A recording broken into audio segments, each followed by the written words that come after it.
کرین party کے ڈیرہ اسماعیل خان کے divisional امیر شفیق قصوریہ صاحب جو ہیں ان کا بہت بڑا انٹرویو سامنے نکل کر آیا ہے، اور یہ انٹرویو انہوں نے دیا ہے یاسر سلطان، ایک یوٹیوبر چینل ہے، اور وہ وائی آر ایس رپورٹس پر وہ ویڈیو اپلوڈ کرتے ہیں۔ تو وہاں پہ انٹرویو جا کے آپ سن بھی سکتے ہیں۔ انہوں نے بات کی ہے کہ سعد صاحب کے بارے میں، جیسا کہ سرور سیفی صاحب نے بتایا تھا کہ وہ ان کے ایجنسیوں کی تحویل میں ایسا کچھ لوگوں نے نیریٹیو لینا شروع کیا تھا۔ تو اس حوالے سے انہوں نے بات کی ہے کہ کیا وہ ایجنسیوں کی تحویل میں ہے یا نہیں۔ اس کے علاوہ انہوں نے بتایا ہے کہ ہم پر ظلم کیا کس نے۔ اس کے علاوہ انہوں نے بتایا کہ وہ مریدکے میں 2 دن کیوں رکے رہے، اور مریدکے میں مذاکرات جو ہے وہ کون کروا رہا تھا، کیا مفتی منیب الرحمان صاحب کروا رہے تھے یا مولانا فضل الرحمان صاحب۔ تو انہوں نے بتایا کہ کیا ابھی مذاکرات ہو رہے ہیں یا نہیں ہو رہے، اور انہوں نے یہ بھی بتایا کہ پی ٹی آئی کے ساتھ اور نون لیگ کے ساتھ اتحاد کیوں ہو سکتا ہے۔ تو بسم اللہ الرحمن الرحیم، السلام علیکم گائز، میں ہوں احسن۔ آج 13 جنوری 2026 ہے اور دن ہے منگل کا۔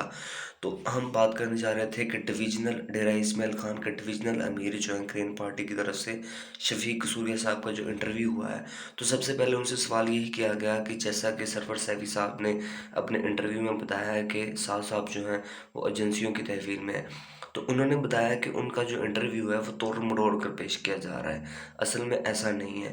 اصل میں سیفی صاحب یہ بتا رہے ہیں، سرور سیفی صاحب یہ بتا رہے ہیں کہ ایجنسیوں کی تحویل میں ہو کر دنیا جانتی ہے کہ ایجنسیوں کی تحویل میں ہو کر اپنے موقف پر ڈٹے رہنا کتنا مشکل ہے۔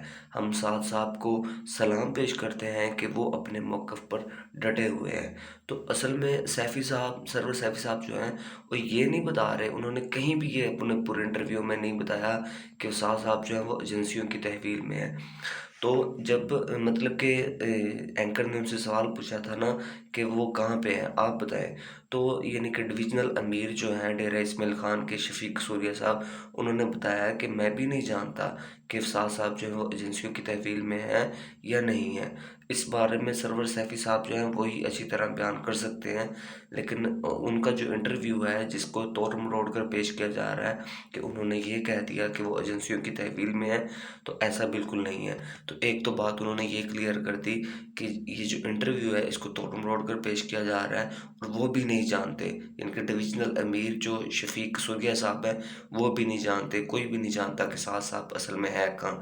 لیکن میں آپ کو بار بار بتا رہا ہوں کہ سعد صاحب جو ہیں وہ گرفتار ضرور ہیں، وہ ایجنسیوں کی تحویل میں ہی ہیں۔ جتنے بھی یوٹیوبر، جتنے بھی ذرائع جو ہیں اس بات کو کنفرم کر رہے ہیں کہ سعد صاحب جو ہیں وہ گرفتار ہیں۔ اچھا، جب دوسرا ان سے سوال کیا گیا کہ جو آپ قادیانیوں کے ساتھ کرتے تھے، آپ ظلم کرتے تھے، ان پر ایسا ویسا کرتے تھے، ان کی عبادت گاہیں جو گرائی جاتی تھی ان میں آپ کا حصہ ہوتا تھا، تو انہوں نے بتایا کہ ان کے اینکر نے کہا کہ اب آپ کے ساتھ بھی ایسا ہو رہا ہے، آپ کے گھر بھی مسمار کیے جا رہے ہیں۔ تو انہوں نے بتایا کہ قادیانیوں کا معاملہ اور ہمارا معاملہ بالکل الگ ہے۔ ہم قادیانیوں کے خلاف بالکل نہیں ہیں، ہم کسی بھی اقلیت کے خلاف نہیں ہیں۔ ہم سکھوں کو، عیسائیوں کو، کرسچنوں کو، ان کے ہر اقلیتوں کے حقوق کا تحفظ کرتے ہیں، ان کی عزت کرتے ہیں، اور ان کو پاکستانی بھی مانتے ہیں۔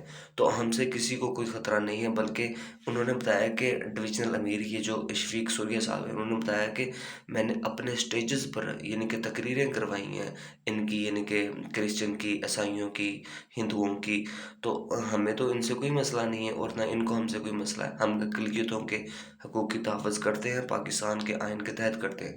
لیکن قادیانیوں کا مسئلہ جو ہے وہ بالکل الگ ہے۔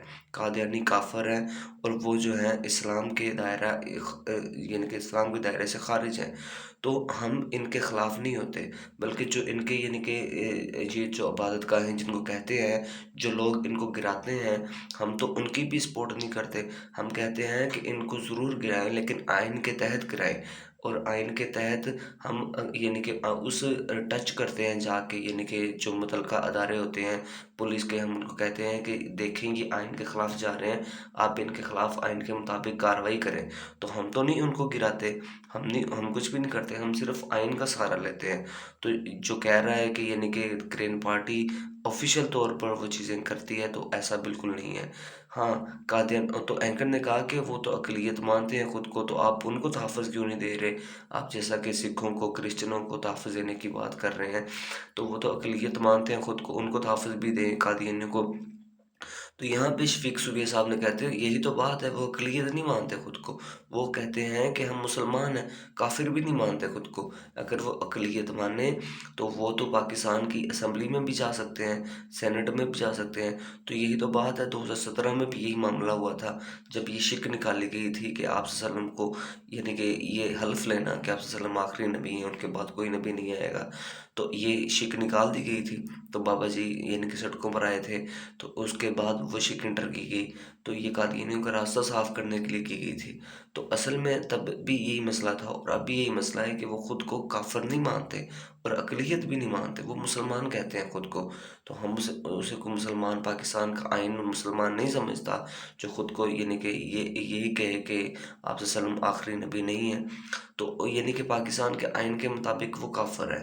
تو ہم جو آئین کو نہیں مانتا، اس پہ آرٹیکل 6 لگتا ہے، آرٹیکل 6 کے مطابق جو سزائے موت ہے، تو ان کو یعنی کہ ہمیں تو ان سے کوئی مسئلہ نہیں ہے۔ تو وہ اگر خود کو اقلیت مانے اور یہ بات ثابت کریں، تو وہ یعنی کہ پارلیمنٹ میں بھی جا سکتے ہیں، اور ہم انہیں کوئی نقصان نہیں پہنچاتے۔ ہمارا جب بھی ان سے اختلاف ہوتا ہے، ہم اداروں کو ٹچ کرتے ہیں۔ اور جب شفیق سوریہ صاحب کو یہ پوچھا گیا ہے، مطلب کہ انہوں نے خود ہی بتایا ہے کہ ہمیں اس بات کی بھی سزا دی گئی ہے، ایک غزہ والا معاملہ تو تھا، فلسطین والا معاملہ، کہ ان کے لیے ہم نکلے تھے، تو ہمیں اس کے ساتھ ساتھ یہ قادیانیوں کے راستے میں ہم جو رکاوٹ تھے، اس کی بھی سزا دی گئی ہے کہ آپ ان کے خلاف اقدامات کرتے ہیں۔ ہم تو قانون پر چلتے ہیں، ہم نے ان کے خلاف کبھی کوئی اقدام نہیں کیا، ہم تو پاکستان کے قانون کو یعنی کہ لاگو کرواتے ہیں۔ تو جب ان سے پوچھا گیا کہ آپ عید میں 2 دن کیوں رکے رہے، آگے کیوں نہیں گئے، تو انہوں نے بتایا کہ ہمیں ٹریپ کیا گیا، ہمیں پھنسایا گیا، میں نے خود اپنے چچا جان کے ذریعے مولانا فضل الرحمان صاحب کو ٹچ کیا، اور انہوں نے بتایا کہ یہ ہمارے ساتھ یہ کچھ کرنے جا رہے ہیں، آپ ہمارے مذاکرات کروائیں۔ تو ہمارے تو مطالبات ہی کچھ نہیں تھے، ہمارے تو مطالبات صرف یہ تھے کہ جو لوگ آپ نے زخمی کیے ہیں، ان کی مرہم پٹی کی جائے، اور ان کے اوپر جو لوگ یعنی کہ آپ نے ظلم ڈھایا ہے، اور جو لوگ آپ نے گرفتار کیے ہیں، ان کو یعنی کہ باعزت بری کیا جائے۔ تو ہمارے تو صرف یہ مطالبات تھے، ہمارے تو اور کوئی مطالبات ہی نہیں تھے۔ تو ہمیں ٹریپ کیا گیا کہ آپ کی سنتے ہیں مذاکرات، کہا گیا کہ مذاکرات شروع کے مولانا فضل الرحمان صاحب کی طرف سے بھی کہا گیا، اور رانا ثناء اللہ صاحب کی طرف سے بھی کہا گیا کہ مذاکرات شروع ہو چکے ہیں۔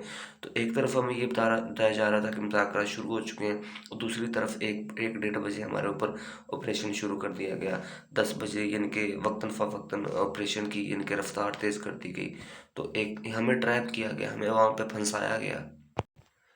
اور ان سے جب پوچھا گیا کہ کیا مفتی منیب الرحمان صاحب جو ہیں وہ ان مذاکرات میں شامل تھے، تو انہوں نے بتایا کہ نہیں، وہ شامل نہیں تھے، وہ کراچی میں تھے، ان کی طبیعت ناساز تھی، وہ ہاسپٹل میں تھے، اس وجہ سے وہ مذاکرات میں شامل نہیں تھے۔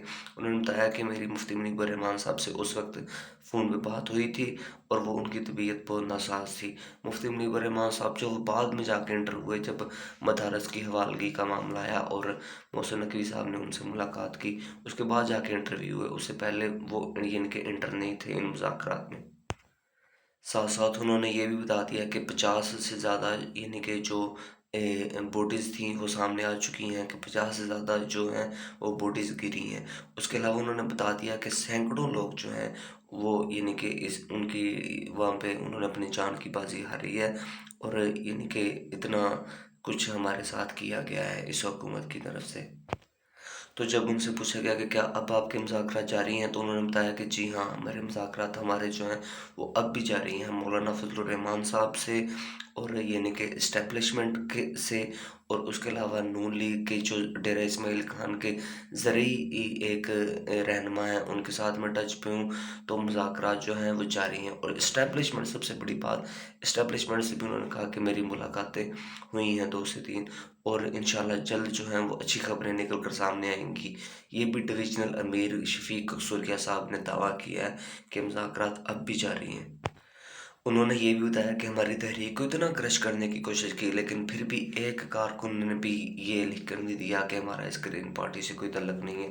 جو لوگ سامنے لا کر بٹھائے گئے، جنہوں نے پریس کانفرنس کی، وہ ہمارے لوگ نہیں تھے، وہ P T I, known league اور یعنی کہ پیپل پارٹی کے لوگ تھے۔ ان کو ہم اس لیے وہ لوگ ہمارے آئے تھے ہماری پارٹی میں کہ اس پارٹی کا ووٹ بینک اچھا ہے۔